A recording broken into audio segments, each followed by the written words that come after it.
Hey friends, family, and everybody else. So this morning, as you can see, I finally got my pre-order of the PlayStation 5. Picked it up at Best Buy at like 6 this morning. So I'm just going to go ahead and do a quick unboxing.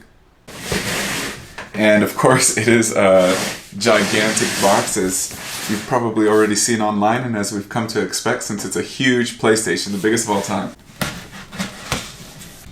And I did end up going with the physical edition just because I have a pretty big catalog of PlayStation 4 games, and if I want to play those disc games on the PlayStation 5, well, I'm going to need a disc PlayStation 5, right? Let's see if I can actually get this thing open. I tend to struggle with unboxings. I am not a smart man, that's for sure. Alright, so we got the main box out of that. Let's try not to screw this up. I'll flip this around. And right on top, oh, hey Cloud, you want to say hi? Doggy came in. Hi, buddy. Alright, you're distracting me. So right on top we got the first box. I'm guessing this has the PlayStation 5 controller. I did already an unboxing of the PlayStation 5 controller and some of the other accessories like a couple weeks ago. So it's not too exciting for me to see the new controller, but there it is. For those of you who haven't seen it yet, there's the PlayStation 5 controller. We also, of course, got the power cable. It's the same power cable that the PlayStation 4 used and some of the PlayStation 3 Slims and stuff. PlayStation 5 paperwork. And what is this? Oh yeah. The little stand, it looks like, which you're going to need regardless of which way you're putting it. If you're standing it up or if you're laying it down, you're going to need this little stand.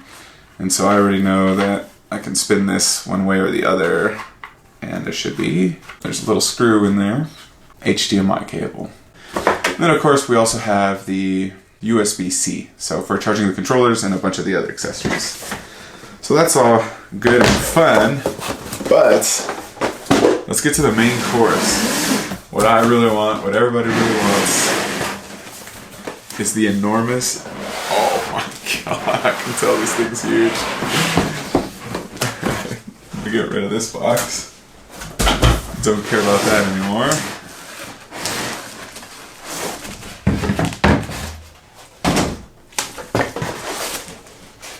Alright. This is the no joke PlayStation 5. This thing is a monster.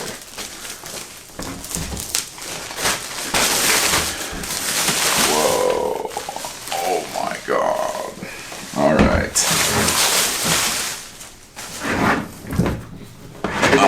Alright, so there we go. Yeah, this thing's a beast. Actually, you know what? Honestly, because I've seen so many of those YouTube videos online, everybody talking about how huge it is. I mean, admittedly, it is pretty big, but now having it in person, it's not that big, or it's not that imposing to me. I was kind of scared that it was going to be overwhelmingly huge, but it's big. I mean, don't get me wrong, it's big. It's a chunky boy. But it's not as big as I was kind of expecting from all the drama I've seen online. So let's see if I can get this stand on. Hopefully it's not too much trouble. So on the bottom here, it looks like there's a little black tab. I don't know if you can see that. I'll try to get it close up with the GoPro. There's a little black tab right there. And I'm guessing that's where the screw goes, because it looks like it just pops off. And yep, sure enough, it's just a little screw hole right there. So I'm assuming that's where the screw goes if you're going to stand it this way. Okay, so I'm going to take that screw out, hopefully. 2 hours later. Oh my god, there! I got the screw out. Just going to turn it over. Drop the screw in.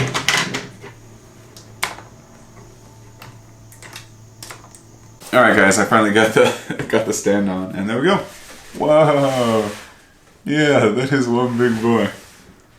Alright, let me see if I can grab my PlayStation 4 Pro and just put it next to it. I know we've already seen all the comparison videos, but it never hurts to see it again just because it is massive. Alright, so here's the PlayStation 4 Pro, and this is actually the Kingdom Hearts edition. Lucky enough to get it.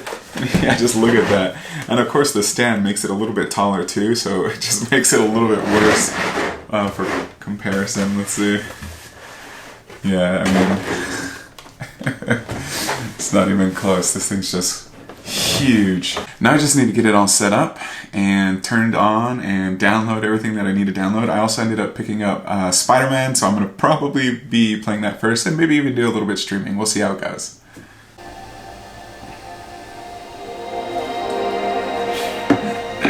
Okay, so this is my first time playing the PlayStation 5, so let's see how it goes.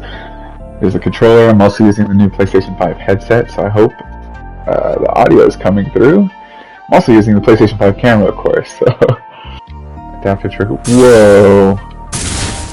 That is crazy feeling. I don't even know how I would explain how that feels. The adaptive triggers, it's intense. Like, it doesn't feel like I'm pulling triggers. It feels like I'm pulling something that has a ton of tension on it. Yay! Hey, my first trophy on the PlayStation 5. Nice. Okay, so I've had some time with the PlayStation 5 now. I probably played maybe 5 to 6 hours or so and also messed around with the UI and stuff. And there's a couple things that I noticed right away. The first is, of course, with that UI. And to me, it feels different enough that it feels really fresh and intuitive. But that being said, it's also similar enough to the old PlayStation 4 UI that you'll feel pretty comfortable using it if you're a PlayStation 4 user or even a PlayStation 3 user, because it's still similar to, you know, the XMB from the old PlayStation 3 console. So one of the other things that I noticed is just something kind of weird with the accessories. I had a few issues with some of the accessories, specifically with the headset and the PlayStation 5 camera. So with the PlayStation 5 camera, the issue seemed that I couldn't really get it connected to the PlayStation 5 in the beginning, and I found that I actually ended up having to completely shut off the PlayStation 5, disconnect the camera, turn the PS5 back on, connect the camera, and then it was able to connect. But even then, there was a weird quirk with it, and that's that when you go to the settings for your accessories, there are two options when setting up a camera. You can set up a third-party camera, or you can set up a PlayStation 5 camera. When I tried setting it up as a PlayStation 5 camera, it just would not come up for me, and it didn't work. But when I tried setting it up as a third-party camera, it seemed to work, which is kind of weird considering that it's a PlayStation 5 camera. Still, it worked, I can stream with it, and inevitably I'll be able to play PlayStation 5 games that use it. So the other thing that was kind of weird is with the headset.